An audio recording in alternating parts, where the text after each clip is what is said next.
A legal fight that's delayed absentee ballots in Pennsylvania could be resolved by a court as early as today. As election-related lawsuits play out around the country, some voters may be confused about deadlines and the process for absentee ballots in their states. Others might be wary of the Postal Service or their own state's ability to handle the expected surge in volume. Tony's been looking into your options for returning your mail-in ballot. Tony, what did you learn? Without the mail is the key part of it. So vote by mail is expected to play a big role in this year's elections. And the U.S. Postal Service does say it is ready. It can handle the surge despite the recent controversies over overtime and those delays in processing. But many voters may take comfort in knowing that there are other options for returning your ballot without the mail. So option number one, local election offices. Now, almost everywhere, voters can return ballots at these locations. They tend to be county or city clerk's offices. Option number two, in-person voting locations. There are at least 11 states that allow you to drop off ballots at places like early voting sites. And as a bonus, sometimes you can even skip the line.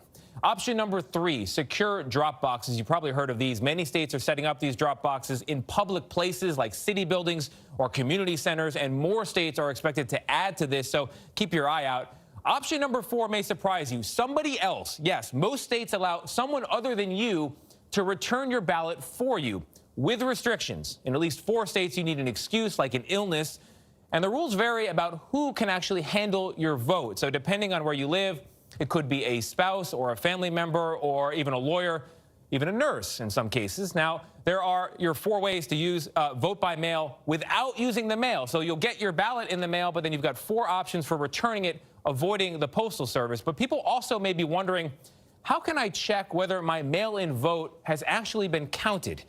The president recently suggested that voters in North Carolina try to vote in person, too, as a check, but do not try this. Knowingly voting more than once is prohibited in every single state in our union. Many states, though, including North Carolina, offer online tools to check your ballot. That is a good option. And, of course, you can always call your local election board or Secretary of State's office for more information. And I recommend you do so because these deadlines and these rules are always changing. And, guys, I understand people's concern about the USPS.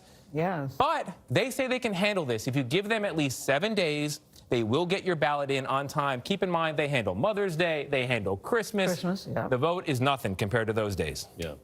Yeah, I love how North Carolina officials immediately fact-checked the president and said to people, do not do this. It's against the law.